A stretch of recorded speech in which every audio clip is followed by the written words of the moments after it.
Let's talk about the Liverpool Football Club struggle this season.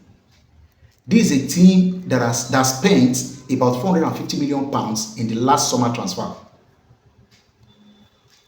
That is a record for a single transfer money spent. They have the record right now. They've usurped Chelsea for that title. And yet, for the fact that they spent so much and struggling even to get a grip on sixth position on the table, there has been silence everywhere. And when Chelsea spent that amount of money, yet were struggling, even for the fact that they have a lot of young players in their team, young inexperienced players in their team, that they were struggling, there was uproar all over the place. There was shout, there was a lot of name calling all over the place. But right now, why the silence towards Liverpool? Why the silence? Because right now, myself, I will call Liverpool an expensive bottled job. Because Chelsea was called a billion bottle job. So right now I will call Liverpool too an expensive bottle job. Because I don't know why there was so much silence about this team right now. They are a top team, for crying out loud. And they've been struggling since the beginning of this season. I think they were only fantastic in their first to maybe fifth match of the season. And after that, it's been from one struggle to another. That is, by the way, congratulations to Manchester City for winning them at Anfield.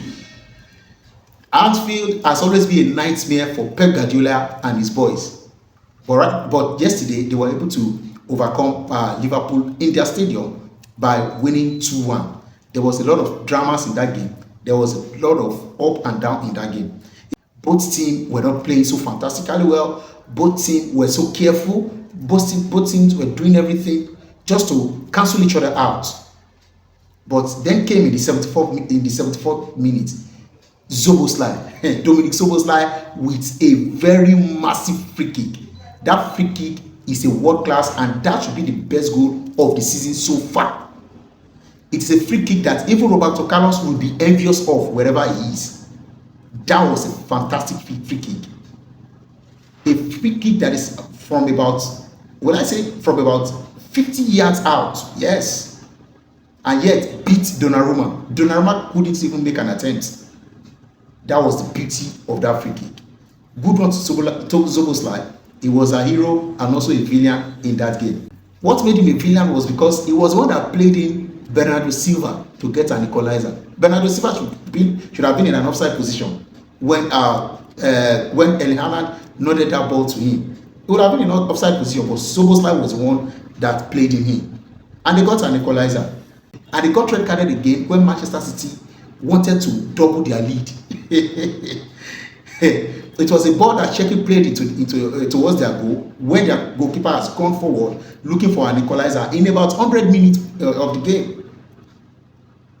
It was he himself and Erling Haaland were chasing the ball. He pulled Erling Haaland outside the 18 box, obviously. He pulled him. Erling Haaland did not fall. But when he overtook Erling Haaland pulled him back. But he was not able to catch up with the ball. The ball went to the net. But to my surprise, the goal was cancelled. The goal was cancelled. And then it was adjudged to have put Erling Haaland first. And because he was the last man, he got red carded in that game. It was so much drama. It was something that took off all the shine from the player and put all the shine rather on the VAR team and the referee in that game. Because to me, that goal would have stand, and yet it should have been red carded. It should have been red carded. Though Erling Haaland did not fall there, but it was a foul. Either it fell or not, that ball was a foul. And the ball already got into the net. That is my own thought. The goal should have stand, and also Szoboszlai should have been awarded a red card in that game. Let me know your thoughts in the comment section. I will see you guys on the next one.